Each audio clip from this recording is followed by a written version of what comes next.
Isiphehli samandla kagesi I-Kusile esadla u-166 billion wamarandi ukwakhiwa sophinde sidle imali engaphezulu kwa-250 wezigidi zamarandi ukusibuyisela esimweni sokusebenza. Ama-units amane aso awile abephehla amandla angamamegawatts angama-800 ngayinye.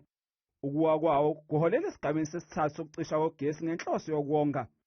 Kodwa ungqongqoshe uthi umsebenzi wonjiniyela oqhubekayo umnike ithemba ukuthi kuzophela lo nyaka I-Kusile isiphehla amandla kagesi ngokufanele.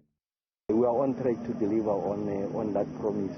As you can imagine, if we were to get these 3 units back, I think we would have made significant advances, if you like, in the resolution of load shedding. So we are on track. The civil works is done.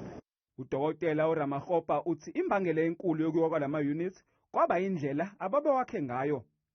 The root cause is not the chimney.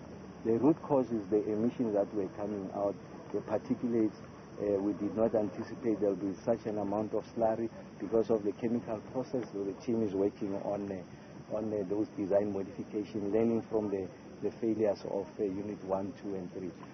Ungqongqoshe uthi izakhiwo ezakhiwayo zokulekelela lama units ezesikhashana.